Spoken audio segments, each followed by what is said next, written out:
Praise the lord. ఈరోజు దేవుని వాక్యం యోహాను 4:20.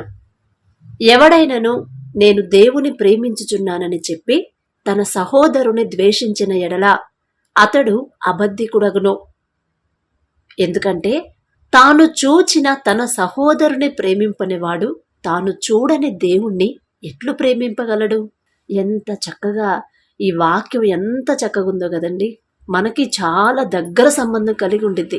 ఎందుకంటే మనలో చాలా మంది కూడా ప్రార్థనలకి ఎడతెరిపి లేకుండా ప్రార్థనలని, మీటింగ్స్ అని, ఉపవాసాలని, ఆన్లైన్ ప్రేయర్లని, మళ్ళీ స్త్రీల కూడికలని, అన్ని కూటాల్లో మనం పాల్గొంటాం. కానీ మన ఇంట్లో మన సహోదరులు కానీ, మన తోటి వారిని కానీ, మన ఇంట్లో తోటి కోడళ్ళు కానీ, అత్తామామలను కానీ, ఇంకా ఎవరినైనా సరే ద్వేషిస్తానే ఉంటాము. లేదు అని మనం చెప్పగలమా? లేదు కదా. ఖచ్చితంగా ఆ ఫీలింగ్ అనేది ప్రతి ఒక్కళ్ళకు ఉండిద్ది. కానీ మళ్ళీ తండ్రి అంటే ఇష్టమని చెప్పుకుంటావు. అమ్మో, నా దేవుడు నా కోసం ప్రాణం పెట్టాడు, నా తండ్రి అంటే నాకు చాలా ఇష్టం, నాకు ఎవ్వరు వద్దు, నా తండ్రి నాకుంటే చాలు, అందరికన్నా నేను తండ్రినే ఎక్కువ ప్రేమిస్తున్నాను అని మనం అనుకుంటాం. అంటే మనం భ్రమలో ఉన్నామనే అర్థం ఈ మాటకి. ఈ వాక్యం ద్వారా తండ్రి మాట్లాడుతున్నాడు. మనందరం భ్రమలో ఉన్నామంట. దేవుణ్ణి ప్రేమిస్తున్నాము అనే భ్రమలో జీవిస్తున్నాం మనం. అయితే ఇప్పుడు మీకు ఒక చిన్న కథ చెప్తాను. అది భ్రమ ఎలా అవుతుంది సిస్టర్ అని అడుగుతారేమో. ఒక చిన్న కథ చెప్తాను. ఒక ఊర్లో ఒక మేరీ అనే ఒక మంచి విశ్వాసి ఉంది. అయితే ఆమె హిందూ అంట. అంటే మారిన తర్వాత, దేవుళ్ళలోకి వచ్చిన తర్వాత పేరు చేంజ్ చేసుకుంది. అయితే అంతకు ముందు ఆమె ఒక హైందవురాలు. అయితే యేసు ప్రభు గురించి కూటాలు జరుగుతూ ఉంటాయి, అందరూ సువార్త చెప్తా ఉంటారు కదా. విని అసలు ఇక దేవుని మీద ఎనలేని ప్రేమతో ఆమె చేసిన తప్పులన్నీ సరిదిద్దుకొని, అమ్మో నేను ఇన్ని తప్పులు చేశాను, ఇన్ని పాపాలు చేశాను అని తండ్రి పాదాలు పట్టుకొని క్షమాపణ అడిగి కన్నీటితో పశ్చాత్తాపపడి క్షమాపణ పొంది తండ్రిని స్వంత రక్షకునిగా అంగీకరించి నీటి బాప్తిసం కూడా తీసుకొని పరిశుద్ధాత్మను కూడా పొందుకుంది. తర్వాత ఇక తండ్రిని నమ్ముకొని బాప్తిసం తీసుకొని, నీటి బాప్తిసం తీసుకొని పరిశుద్ధాత్మను పొందుకున్న తర్వాత నుంచి ఇక ఆమె దశమ భాగం ఇవ్వడం కానీ, వేరే వేరే పాస్టర్లని ఆదరించడం కానీ, వేరే వాళ్ళతో ప్రేమగా ఉండడం కానీ, ఎవరైనా పాస్టర్లు ఇంటికి వస్తే వాళ్ళకి మర్యాద ఇవ్వడం కానీ, మళ్ళీ చాలామంది దగ్గరికి వెళ్ళి అన్యులు, అంటే ఆమె హైందవురాలు కదా, అలాంటి వాళ్ళ దగ్గరకు కూడా వెళ్ళి ఆమె, అమ్మా నేను కూడా ఒక హైందవురాలనే ఇంతకు ముందు, కానీ తండ్రి క్రీస్తు ప్రేమ ఇలాంటిది, మీరందరూ తండ్రిని ప్రేమను పొందండి అమ్మా, మీరు చేసిన తప్పులు ఒప్పుకోండి, తండ్రి క్షమిస్తాడు అని తండ్రి గురించి ఆమెకు తెలిసిందంతా వాళ్ళతో చెప్పి, అంటే ఒక సువార్థికురాల్లాగా కొన్ని ఆత్మలను చాలా ఆత్మలను తండ్రి యొద్దకు నడిపించిందంట. అంతేకాదండి, సువార్త చెప్పి అనేక మంది హైందవుల్ని దేవునిలోకి నడిపించిన తర్వాత ఆమెకున్న కొడుకును కూడా, ఆమెకు పుట్టిన కొడుకును కూడా దేవుని సేవకే ఇచ్చేసింది. అంటే ఇక దేవుని సేవే నా కుమారుడికి, లోకంతో సంబంధం లేదు, నా తండ్రి సేవే నా బిడ్డ చేయాలి అంటే, ఇప్పుడు మనం కూడా ఇస్తూ ఉంటాం కదండి మన బిడ్డల్ని. పాస్టర్ గారిని చేస్తారు, కొంతమంది అయితే మనస్ఫూర్తిగా చేస్తారు, కొంతమంది అయితే ఏ పని లేకుండా పాపం అట్లా ఖాళీగా ఉంటే ఏమొచ్చిద్దిరా, కనీసం ఓ 10 మంది కన్నా దేవుని మాటలు చెప్పు అని ఏదో అట్లా పంపిస్తారు కొంతమంది. అయితే ఈమె ఏంటంటే మనస్ఫూర్తిగానే, ఎందుకంటే ఈమె తెలుసుకుంది కదా అసలు తండ్రి యేసయ్య అంటే ఎవరు, ఆయన చేసిన త్యాగం ఎలాంటిది, మన కోసం తండ్రి ఎందుకు అంత త్యాగం చేయాల్సి వచ్చింది, రేపు మరణించిన తర్వాత నా పరిస్థితి ఏంటి, ఇప్పుడే తండ్రిని ప్రేమించి ఆయన నమ్ముకొని తండ్రి అడుగుజాడల్లో నడిస్తే ఖచ్చితంగా నేను పరలోకంలో ఉంటాను అని ఆమె తెలుసుకుంది. అందుకనే దశమ భాగం కానీ, ఆత్మలను రక్షించడం కానీ, మిషనరీల పట్ల నమ్మకంగా ఉండటం కానీ, పాస్టర్లు కానీ, పాస్టర్ములం కానీ ఆమె రెస్పెక్ట్ ఇవ్వడం కానీ, ఇంటికి వస్తే మర్యాద చేయడం కానీ, బయట కనిపించినా కానీ చాలా గౌరవంగా మాట్లాడటం కానీ, అలాగే తన కొడుకును కూడా పాస్టర్ గారిగా ఆమె ఇచ్చేసింది, ఇక సేవ నిమిత్తం ఇచ్చేసింది. అయితే ఆ తర్వాత ఇవన్నీ జరిగిపోయిన తర్వాత కొన్ని రోజుల కంట ఆమెకి ఒక వ్యాధి అనేది వచ్చింది. ఆ వ్యాధి ఎంత భయంకరంగా అంటే ఆమె ఇక మరణానికి చేరువకి వెళ్ళిపోయింది. మరణానికి దాదాపు మరణం దగ్గరికి వెళ్ళిపోయింది. అంటే అంత ఆ జబ్బు వ్యాధి ఎక్కువైపోయింది. అయితే ఆమె ఇక అంతే మంచంలోనే ఉంది, నడవలేని పరిస్థితి, మంచంలోనే ఉండి ప్రార్థన చేసుకుంటుంది. కళ్ళు మూసుకొని ఒకరోజు పడుకుని ఉందంట. పడుకుంటే ఆమెకి ఒక కల వచ్చింది. ఆ కలలో ఏం కనిపించిందంటే మహిమతో, దేవుని మహిమతో ఉన్న ఆ మహిమలో ఒక మంచి యెరూషలేము పట్టణాన్ని, నూతన యెరూషలేము పట్టణాన్ని ఆమె చూసిందంట. ఆమె చూసేసరికి అసలు ఆ తేజస్సు, ఆ మహిమ, అసలు ఆ వెలుగు, ఆ ప్రకాశవంతం చూసి ఆమెకు ఆనందం పట్టలేకపోయి చాలా సంతోషపడింది. తండ్రి అక్కడ కూర్చుని ఉన్నాడు సింహాసనం మీద యెరూషలేము పట్టణంలో. చూసి ప్రభువా, నేను ఇక్కడికి రావాలని ఇప్పుడే నేను ఇక్కడికి వస్తానయ్యా, మీ దగ్గరకు నేను వస్తాను, అంత మంచి ఆ తేజస్సుమయమైన ఆ యెరూషలేములోకి నేను వస్తానయ్యా అని చాలా సంతోషంగా చెప్పిందంట. అలాగే ప్రభువా, మరి నేను మీ దగ్గరకు వస్తాను, మరి నా పిల్లలు ఉన్నారు కదా, వీళ్ళందరినీ నీ చేతుల్లో పెడుతున్నాను, నేను మాత్రం మీ దగ్గరకు వస్తానయ్యా, నాకు ఆశగా ఉందయ్యా అని చాలా సంతోషంగా చెప్పింది.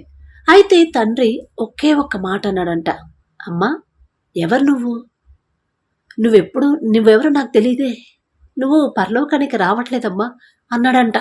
నువ్వు పరలోకానికి రావట్లేదమ్మా, నరకానికి వెళ్తున్నావు అని చెప్పాడంట. ఇక ఆమె స్టన్ అయిపోయింది. అదేంటి ప్రభువా, నేను నరకానికి వెళ్ళడం ఏంది? ఇప్పుడు మరి నేను నరకానికి వెళ్తే ఈ యెరూషలేము, ఈ పట్టణం అంతా నాకెందుకు చూపిస్తున్నావు? అయితే తండ్రి చెప్తున్నాడు, ఇదిగో నీ కనపడే ఈ పట్టణం నూతన యెరూషలేము, ఇదంతా నీ కొరకు నేను సిద్ధపరిచాను, నువ్వు రావాలని ఇవన్నీ నేను ఏర్పాటు చేసి పెట్టాను, కానీ నువ్వు రావట్లేదమ్మా ఇక్కడికి. ఆ యెరూషలేములోకి నువ్వు వచ్చే అర్హత, నీకు ఆ అర్హత లేదమ్మా, నువ్వు నరకానికే వెళ్తున్నావు అని చెప్పాడంట. ఇక ఆమెకి ఏం చేయాలో అర్థం కాలే. ఇదేంటి, నేను అంత సేవ చేశాను, ఇక ఆమెకు అర్థం కాల. దర్శనంలో నూతన యెరూషలేము కనిపించింది అంటే నేను ఇక దేవుణ్ణిలో ఉండిపోయాను, తండ్రి నమ్ముకున్నాను, మంచి పనులు చేశాను కదా అనుకుని, సడన్ గా తండ్రి ఆ మాట అనేసరికి ఇక ఆమెకు అర్థం కాల. అయితే ఆమె అడుగుతుంది యేసు ప్రభు వారిని. ఏమని అడుగుతుందంటే, అదేంటి ప్రభువా, నేను నీ బిడ్డనే, మీ బిడ్డనయ్యా, నేను ఎలాగ నరకానికి వెళ్తాను?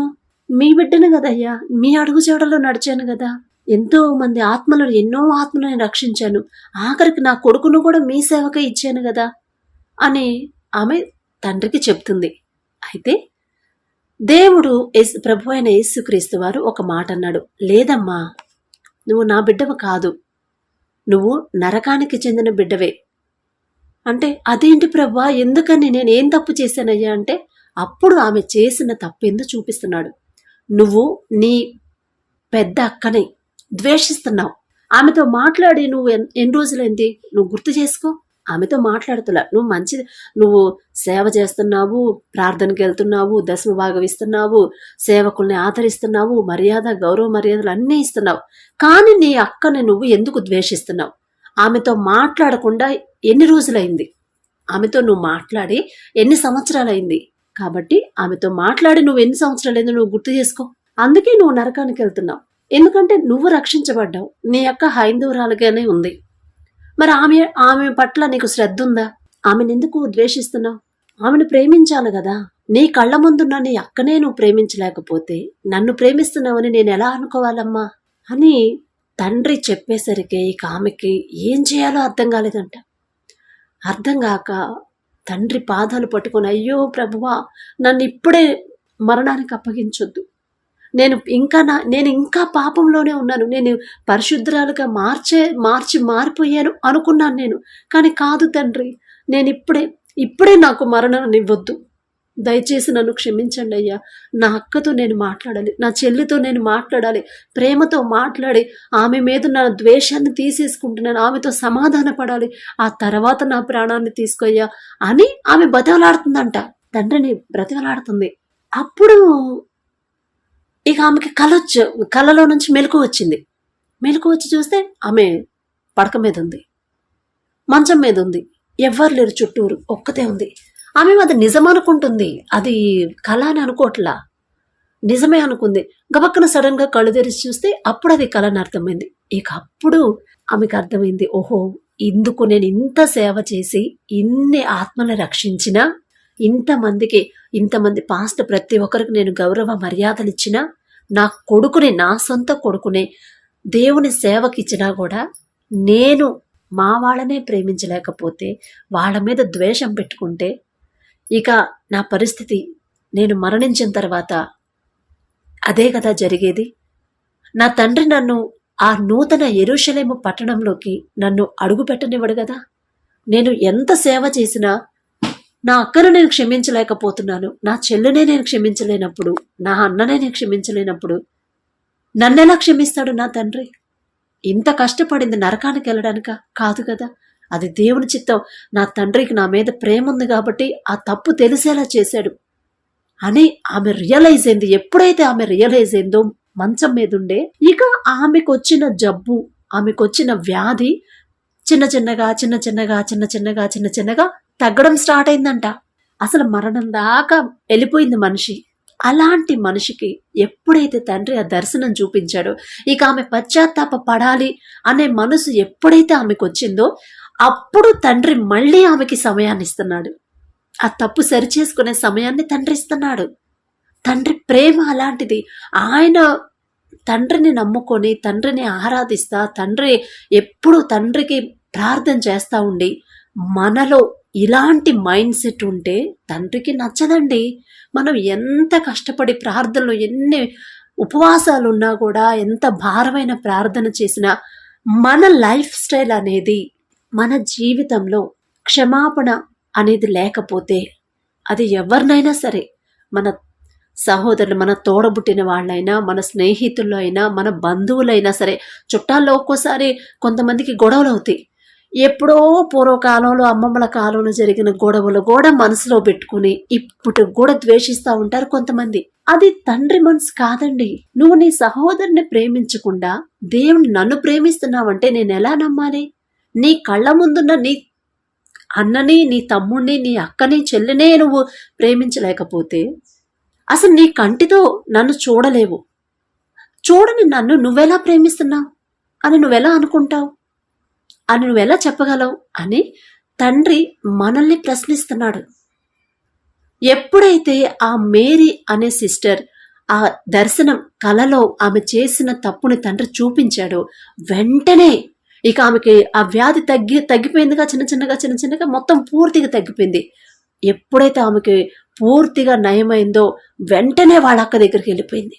అక్క దగ్గరికి వెళ్ళిపోయి అసలు అక్కడి నుంచే అక్క కాళ్ళ మీద పడిపోయి ఆమె కౌగిలించుకొని ఏడ్చి, అక్క నన్ను క్షమించక్క, నేను ఎంత పెద్ద తప్పు చేశాను అక్క, నీ మీద ద్వేషం పెట్టుకొని నేను అందరినీ ప్రేమిస్తున్నాను కానీ నిన్ను ప్రేమించలేకపోతున్నాను, నేను చేసిన భరించలేని తప్పక్క, క్షమించరాని తప్పు, నన్ను క్షమించక్క, ఎన్ని సంవత్సరాలైందో నీతో మాట్లాడక, నన్ను క్షమించక్క అని కాళ్ళ మీద పడి క్షమాపణ, ఎంత కన్నీరు కార్చి ఆమెను క్షమాపణ అడిగిందంట. ఇక మనం అంత ప్రాధేయపడితే ఎదుటి వాళ్ళు క్షమించకుండా ఉండగలరండి? అదిగాక తోడబుట్టిన అక్క, రక్త సంబంధం, ఉండగలరా? ఉండలేరు కదా. క్షమించింది. అమ్మా చెల్లి పర్వాలేదు, నువ్వు ఏడవద్దమ్మా, నువ్వు ఏడవద్దు, నా చెల్లివి నువ్వు ఏడవద్దు అని ప్రేమతో ఆమె దగ్గరకు తీసుకొని హత్తుకొని క్షమించింది. అప్పుడు ఇక ఆమె పూర్తిగా తండ్రితో పాటు ఉండే ఆ అర్హతని సంపాదించింది, పొందుకుంది ఆ మేరీ అన్న సిస్టర్. అసలు ఎంత చక్కగా తండ్రి మనం చేసే తప్పుల్ని మనం సరి చేసుకోవడానికి మనతో మాట్లాడుతూ ఉంటాడండి. ప్రతి విషయంలో బైబిల్ ద్వారా కావచ్చు, లేదా సేవకుల ద్వారా కావచ్చు, లేకపోతే ఏదో ఒక రూపంలో తండ్రి మనం దారి తప్పిపోతూ ఉంటే ఖచ్చితంగా గద్దిస్తా, హెచ్చరిస్తానే ఉంటాడు. అది మనం గ్రహించాలి. ఈమె వాళ్ళ అక్కని క్షమాపణ అడగకుండా నిజంగానే ఆ మరణ పడకల మీద నుంచి అలాగే మరణించినట్టయితే ఖచ్చితంగా నరకానికే వెళ్ళిపోయేది కదా. అదే తండ్రి మనలో ఎలాంటి క్వాలిటీస్ చూస్తాడు, ఎటువంటి అర్హతలు మనలో చూస్తాడు తండ్రితో పాటు పరలోక రాజ్యంలో ఉండాలంటే. మనం చేసే భారమైన ప్రార్థన కన్నా, మనం ఉన్న ఉపవాస ప్రార్థన కన్నా, మనం పాల్గొనే మీటింగ్స్లో కన్నా, అసలు మన లైఫ్లో ఎదుటి వాళ్ళు మన విషయంలో ఎవరన్నా తప్పు చేస్తే మనం అది పూర్తిగా క్షమించగలుగుతున్నామా, మనస్ఫూర్తిగా క్షమించేసి ఇక వాళ్ళ మీద ఆ కోపాన్ని, ఆ ద్వేషాన్ని తీసేసుకొని ప్రేమిస్తున్నామా, నిజంగా వాళ్ళని ప్రేమిస్తున్నామా లేదా, అదే చూస్తాడండి. ఇవన్నీ మనం మన లైఫ్లో, మన జీవితంలో మనం పరిశీలించుకోము. అందువల్లే మన ఇంట్లో ఈ శోధనలు, ఈ సమాధానాలు లేకపోవడం, అనారోగ్య సమస్యలు, ఈ అప్పులు, ఈ ఆర్థిక సమస్యలు, గొడవలు, ఇవన్నీ వీటి వల్లే. మనం ప్రార్థన చేస్తున్నాం కానీ ఆ ప్రార్థన మనకి జవాబు రాదు, మన ప్రాబ్లమ్స్ తీసివేదు. ఎందుకంటే మనం ఫస్ట్ మన లైఫ్లో చేంజ్ చేసుకోవాల్సినవి చాలా ఉన్నాయి. ఇప్పుడు ఆ సిస్టర్ లాగే మనం కూడా భార్యని కానీ, భర్తనైనా, పిల్లలనైనా, తల్లిదండ్రులైనా, కోడళ్ళనైనా, లేదా అల్లులనైనా, లేకపోతే ఆడపడుచులైనా, ఇంకెవరైనా సరే ఎవ్వరి మీద కూడా ద్వేషం, పగ, కోపం అనేది పెట్టుకోవద్దనే వాక్యం. మరి వాక్యం ద్వారా తండ్రి మనల్ని ఎన్ని రకాలుగా మారుస్తూ ఉంటాడో, మన లైఫ్ని చేంజ్ చేస్తూ ఉంటాడు, చేంజ్ చేస్తూనే ఉంటాడు. ఎన్నో వాక్యాలు, ఎన్నో మాటల ద్వారా. ఇప్పుడు ఈ మాటలు వింటున్న మీలో ఎవరైనా సరే మేరీ సిస్టర్ లాగా మీరు కూడా ఎవరైనా మీ ఇంట్లో వాళ్ళనో కానీ, లేదా మీ బంధువుల్లోనైనా, మీ స్నేహితుల్లోనైనా ఎవరి మీదైనా మీకు ద్వేషం ఉంటే దయచేసి ఆ ద్వేషాన్ని తీసేసుకోండి ఫస్ట్. లేకపోతే మీకు ఇక పరలోక రాజ్యంలో ప్రవేశం అనేది ఉండదండి. ఇది మాత్రం ఖచ్చితం. ఎప్పుడెప్పుడో జరిగిన ఎన్ని మనసులో పెట్టుకొని ఎదుటి వాళ్ళ మీద ద్వేషం, పగ, అసూయ, కోపం పెట్టుకుంటే అస్సలు నచ్చదు తండ్రికి.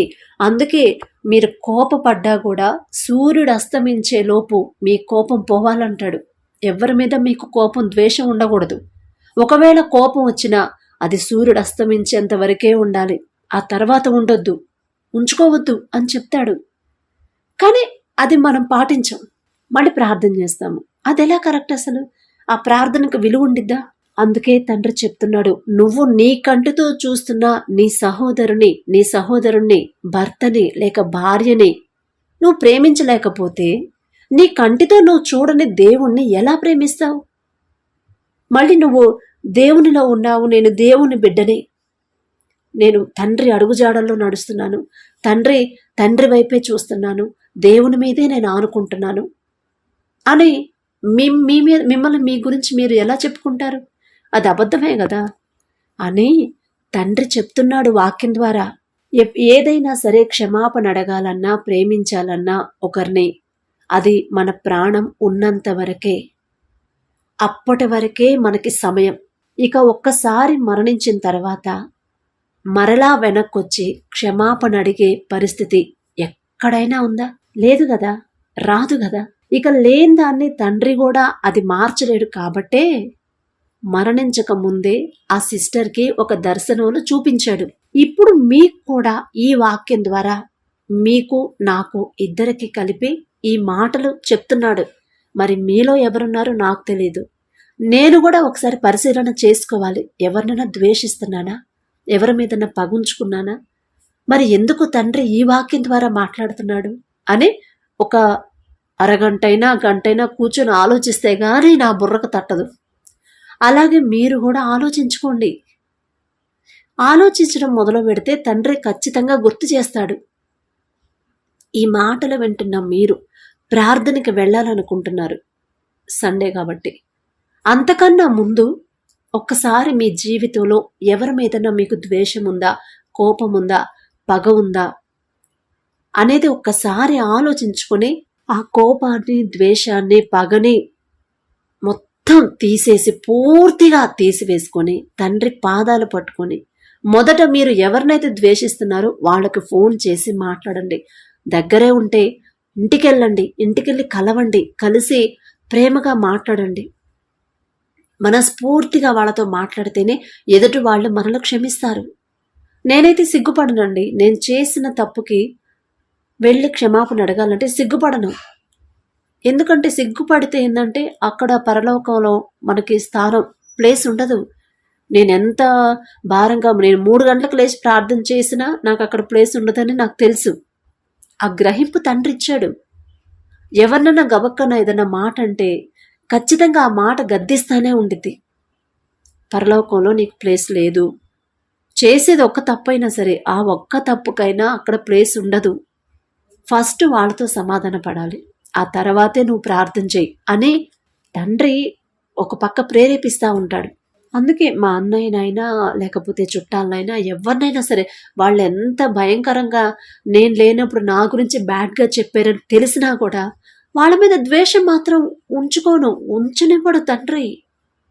ద్వేషం ఉండదు వాళ్ళ మీద, ఇంకా ప్రేమ, జాలి అనిపించిద్ది. అయ్యో అనిపించిద్ది, ఎందుకట్లా పాపం, ఎందుకమ్మా అట్లా చెప్పింది, ఎందుకనమ్మా అంటే ఏమోనమ్మా నీ గురించి ఇట్లా చెప్తున్నారు, అట్ట చెప్పిందంట, అసలు ఎంత ప్రేమ ఉండిద్ది నువ్వంటే, అయినా సరే ఏంది అట్ట చెప్పింది అని మా అమ్మ ఫీల్ అయింది. పర్లేదులమ్మా వదిలేసేయి, ఇప్పుడంటే ఏదో కోపంలో ఉంది, తర్వాత మామూలుగానే మాట్లాడిద్ది కదా అని చెప్తాను నేను. అలాంటి మనసు తండ్రి ఇచ్చాడండి. అదే మనసు మీకు కూడా ఇస్తున్నాడు ఇప్పుడు. ఎవరో ఏదో అన్నారని వాళ్ళ మీద ద్వేషం, అసలు మన ఇంట్లోనే, మీ ఇంట్లోనే, మీ కుటుంబంలోనే చూసుకోండి ఒకసారి. అందరితో మీరు సమాధానంగా ఉన్నారా? మీ ఇంట్లో ఎంతమంది ఉంటారో నాకైతే తెలియదు, కానీ తండ్రి చూస్తున్నాడు. మీరు చేసే ప్రార్థన వింటున్నాడు, మీరు చేసే పనులు చూస్తున్నాడు. మీ మనసులో ఎవరి మీద ద్వేషం ఉందో తండ్రి చూస్తున్నాడు. తండ్రికి తెలుసు, అందుకే మిమ్మల్ని గద్దిస్తున్నాడు. తండ్రి మాట విని ఆ మాట ప్రకారం లోబడి ఆ ప్రకారంగా నడుచుకుంటేనే మనకి సమస్తము సమకూరుస్తాడు తండ్రి. మనం ఇక అడగక్కర్లేదు. ఎప్పుడైతే ఆ సిస్టర్ ఆ మరణ పడక మీద నుంచే వాళ్ళ అక్క మీద ఉన్న ద్వేషాన్ని తీసేసుకుని నాకు తొందరగా అక్క దగ్గరికి వెళ్ళాలి, త్వరగా నా అక్క దగ్గర అక్కను కలుసుకొని ఆమె పాదాలు పట్టుకొని క్షమాపణ అడగాలి అని ఎప్పుడైతే ఆమె మనసులో రియలైజ్ అయిందో వెంటనే ఆమెకున్న జబ్బు, ఆ వ్యాధి, ఆ అనారోగ్యం అనేది చిన్న చిన్నగా క్రమక్రమంగా తగ్గిపోవడం స్టార్ట్ అయింది. తగ్గించేశాడు తండ్రి. ఆ రియలైజేషన్ చూశాడు కదా, మనస్ఫూర్తిగా అనుకుంది కాబట్టి. అందుకే మీకు కూడా చెప్తున్నాను, మీరు మనస్ఫూర్తిగా ఎవరినన్నా ద్వేషిస్తుంటే అమ్మో నేను వాళ్ళని క్షమాపణ అడగాలి, నా కుటుంబంలో సమస్యలు పోవాలంటే వాళ్ళ మీద ఉన్న ద్వేషాన్ని ఫస్ట్ నేను తీసేసుకోవాలి, వాళ్ళతో నేను సమాధాన పడాలి అని ఆ రియలైజేషన్ మీకు కలగాలనే తండ్రి ఎదురు చూస్తున్నాడు. ఇప్పుడు మీకు ఇంకో అవకాశం ఇస్తున్నాడు. ఇప్పటికి కూడా మీకు ఎవరైతే ద్వేషం ఉందో వాళ్లతో మీరు సమాధాన పడకపోతే ఇక మీ కుటుంబంలో ఉన్న సమస్యలు తీసివేయడం, మీరు ఎంత ప్రార్థన చేసినా, నేనెంత ప్రార్థన చేసినా అది వృధానే అవుతుంది. కానీ ఆ సమస్యలు అనేవి పోవండి. ఎదుటి వాళ్ళు ఎన్ని మాటలైనా అననివ్వండి, పర్వాలేదు. మీ మనసులో వాళ్ళ మీద కోపం, ద్వేషం అనేది ఉండకూడదు. వాళ్ళు మనకి కీడు చేసినా పర్వాలేదు, వాళ్ళని క్షమించే మనసే తండ్రికి ఇష్టం. అలాగైతేనే ప్రార్థన చేయండి, అలా ఆ మనసు ఉంటేనే ఉపవాసం ఉండండి. ఎదుటి వాళ్ళని పూర్తిగా క్షమించి వాళ్ళ మీద ఉన్న కోపాన్ని పూర్తిగా తీసేసుకునే మైండ్ ఉంటేనే మీరు మీటింగ్స్కి వెళ్ళి వాక్యం వినండి. అసలు ఆ మనసే లేకుండా మీరు ఎన్ని మీటింగ్స్కి వెళ్ళినా, ఎన్ని వాక్యాలు విన్నా, ఎన్ని వారాలు చర్చికి వెళ్ళినా అదంతా వ్యర్థమే. అసలు ఆ సిస్టర్ ఆమె కన్న కొడుకును కూడా సేవకిచ్చింది, అయినా సరే నీకు ఇక్కడ పరలోకంలో నీకు ప్లేస్ లేదమ్మా అని ఖరాఖండిగా చెప్పేశాడు. అదేంటి ప్రభువా, నేను ఇన్ని కార్యాలు, ఇన్ని మంచి పనులు, దశమ భాగం ఇస్తాను, నా కొడుకునే ఇచ్చాను సేవకి, నా కొడుకు పెళ్లి చేయలేదు, లోకాసులకు దూరంగా ఉంచాను, మీ సేవకి ఇచ్చాను కదా, అలాంటిది మీ పాస్టర్లో కూడా నేను ఎంత గౌరవ మర్యాదంగా చూశాను, నేను ఎన్ని ఆత్మలను రక్షించాను ప్రభువా, నేను గుర్తులేదా మీకు, నాకు ప్లేస్ లేదంటారేంది అని ఆమె అడిగింది. అప్పుడు ఏం చెప్పాడు తండ్రి, ఇదంతా సరేనమ్మా, అవన్నీ తీసి పక్కన పెట్టు, నీ మనసులో నీ అక్క మీద నీకు కోపం ఉందా లేదా, నీ తోటి వారి మీద, నీ బంధువుల మీద నీకు ద్వేషం ఉందా లేదా, వాళ్ళతో మాట్లాడి ఎన్ని రోజులు అవుతుంది, ఒకసారి గుర్తు చేసుకో. మీ అక్కతో మాట్లాడి ఎన్ని రోజులైంది, ఎన్ని సంవత్సరాలైంది అని మిమ్మల్ని అడుగుతున్నాడు. ఇక్కడ సిస్టర్ని కాదండి, ఈ మాటలు వింటున్న మిమ్మల్ని అడుగుతున్నాడు తండ్రి. మీరు మీ సహోదరితో, మీ సహోదరుడితో, మీ అక్క, చెల్లి, తమ్ముడు, అన్న, వదిన, ఆడపడుచులు, అమ్మ, నాన్న, అత్త, అందరు రిలేషన్స్, వాళ్ళతో మాట్లాడి ఎన్ని రోజులైంది. ఫస్ట్ వాళ్ళతో సమాధానం లేకుండా ఇంట్లో ఉన్న సమస్యలు పోవాలని మీరు ఎలా అనుకుంటారు? మీరెంత ప్రార్థన చేసినా ఆ ప్రార్థన నేను వినను, మీరెవరో కూడా నాకు తెలియదు అని తండ్రి చెప్తున్నాడు. కాబట్టి ఈ మాటలు విన్న తర్వాత అయినా మీరు ఒక్కసారి కూర్చొని ఆలోచించుకోండి. మరి మీ ఇంట్లో మీరు ఎవరిని ద్వేషిస్తున్నారో నాకు తెలియదు, కానీ తండ్రి తెలుసు, ఆయన చూస్తున్నాడు. ఇంట్లో శ్రమలు వచ్చాయంటే ఖచ్చితంగా అదే కారణం అయి ఉండొచ్చు. మీరేదో నరహత్యలో లేకపోతే ఇంకేదో చేయక్కర్లేదు. ద్వేషం, పగ, ఎదుటి వాళ్ళని పూర్తిగా ప్రేమించలేకపోవడం అనేది మనసులో ఉంటేనే చాలు మన కుటుంబంలో సమస్యలు రావడానికి. అవే దారి చూపిస్తాయి. సమస్యలు పోవాలంటే ఫస్ట్ మీ మైండ్లు, మన మైండ్ సెట్, మన జీవితాలు మార్చుకోవాలి. మన మనసులో ద్వేషం, కలహం, పగ అవి ఉండకూడదు. చిన్నపిల్లల మనస్తత్వం కలిగి ఉండమంటాడు తండ్రి. అందుకే మన పిల్లలు చూస్తాను కదా, మనం ఏదైనా మాట అన్నా సరే ఏడుస్తారు, కాసేపు కోప్పడతారు, కూర్చుంటారు. మళ్ళీ ఒక అరగంట అయిన తర్వాత మళ్ళీ వాళ్ళంతట వాళ్ళే వస్తారు. మనం వెళ్ళాం, వాళ్ళంతట వాళ్ళే వస్తారు పిల్లలు. మనం ఎంత కొట్టి, ఎంత తిట్టి, నెట్టి బయటికి నెట్టేసినా సరే మళ్ళీ ఏడ్చుకుంటా మన దగ్గరికే వస్తారు. అలాంటి ప్రేమ తండ్రికి కావాలి. అంటే నేను కొట్టాను కదా, మా అమ్మ నన్ను కొట్టింది, మా నాన్న నన్ను కొట్టాడు, మా అక్క నన్ను కొట్టిందని ఇక మాట్లాడడం మానేస్తారా పిల్లలు? మానేయరండి. చిన్నపిల్లల మనస్తత్వం అదే కలిగి ఉండమంటాడు తండ్రి. కానీ మనం అలా కాదు, మనం పెద్దవాళ్ళం కదా. మనం మరి భార్య, అమ్మ, నాన్నలు అయిపోయిన తర్వాత, ఇంకా అమ్మమ్మ, తాతయ్య అయిన తర్వాత ఇంకా ద్వేషం అదే ఉండిపోయింది మన మైండ్లో. అలా ఉంచుకోవద్దమ్మా. ఎప్పటిదప్పుడు మీరు సూర్యుడు అస్తమించేలోపే మీ కోపం, ద్వేషం అన్నీ పోవాలి. వాళ్ళతో సమాధాన పడాలి. ఆ మనసులో మీ ద్వేషం అన్నీ పెట్టుకొని వచ్చి నైట్కి వచ్చి మీరు ప్రార్థనలో కూర్చుంటే మీకున్న సమస్యలు కాదు, మీరు చెప్పే ఏ ప్రార్థన నేను వినను అని తండ్రి ఖరాఖండిగా చెప్తున్నాడు. ఇక మీరే ఆలోచించుకోండి. నేనైతే ఏం చేయలేను, నేనే నాదే ఉంది. మీకన్నా నేను అంత గొప్పదాన్ని కూడా కాదు. మీకోసం ప్రార్థన చేసే అంత అర్హత కూడా నాకు లేదు. కానీ ఇవన్నీ మీరు చేంజ్ చేసుకుంటే ఇక ఒకళ్ళ మీద మీరు ఆధారపడాల్సిన అవసరం లేదు. తండ్రే మీకు సహాయం చేస్తాడు. మీరు అలాంటి మనసు అలవాటు చేసుకోండి. ఇలాంటి మనసు, ఎదుటి వాళ్ళని క్షమించే మనసు, మీ బంధువులైనా, స్నేహితులైనా, ఎవరైనా తోడబుట్టిన వాళ్ళైనా, ఇంట్లో వాళ్ళు మెయిన్, మన ఇంట్లో వాళ్ళనే మనం ద్వేషిస్తే ఇక బయట వాళ్ళని ఎలా ప్రేమించగలవండి? అందుకే వీటన్నిటిలో మీరు కరెక్ట్గా ఉండండి. మీ కుటుంబాల్లో ఒక్క సమస్య కూడా రానివ్వడు తండ్రి. మన చుట్టూ, మన గృహాల చుట్టూ, మన బంధువుల చుట్టూ, మనకున్న సమస్తము చుట్టూ తండ్రి కంచె వేస్తాడు. అదే తండ్రి చెప్తుంది. ఫస్ట్ మీ హృదయాలు సరిచేసుకోండి ప్లీజ్, ఆ తర్వాతే ప్రార్థనలో కూర్చోండి. లేకపోతే మీ ప్రార్థనకి జవాబు రాదు, నేను చేసినా రాదండి. మరి అలాంటి తండ్రిలా క్షమించే మనసు మనకు కూడా ఇవ్వమని తండ్రి సహాయం అడుగుదాం. దయచేసి అందరు కళ్ళు మూసుకోండి. కృపగల దేవా మీకే స్తోత్రం, రాజాది రాజా మీకు స్తోత్రం, దేవాతి దేవా మీకే స్తోత్రం. నా తండ్రి, భూమిని ఆకాశమును సృజించి దానిని ఏకరీతిగా పరిపాలిస్తున్న మా ఘనమైన దేవా, మీ బంగారు పాదములకు తండ్రి, మరి ఈ వాక్యం ద్వారా ప్రభువా మాతో మాట్లాడి మమ్మల్ని గద్దిస్తున్న దేవా, మరి ఈ మాటలు వింటున్న మీ బిడ్డలు ఎవరెవరు అలాంటి మనస్తత్వం కలిగి ఉన్నారో, ఎవరెవరు వాళ్ళ మనసులో ద్వేషం పెట్టుకున్నారో, వాళ్ళ బంధువుల మీద, రక్త సంబంధం మీద, వాళ్ళ స్నేహితుల మీద, వాళ్ళకు తెలిసిన వాళ్ళు ఎవరి మీద మరి వాళ్ళకు ద్వేషం ఉందో నాకైతే తెలియదు ప్రభా. మరి నన్ను ఎలాగైతే మీరు సరిచేశారు, నన్ను ఎలాగైతే గద్దించి మీ దారిలో నడిపిస్తున్నారు, వాళ్ళకంటే నేను గొప్పదాన్ని కాదు తండ్రి. వారితో పోల్చుకునే అర్హత కూడా నాకు లేదు. అయినా సరే అలాంటి గొప్ప ధన్యత నాకు ఇచ్చిన దేవా, అదే కృప నా తండ్రి మీ బిడ్డలకి, ఈ మాటలు వింటున్న మీ బిడ్డలకు కూడా మీరు దయచేయండి ప్రభా.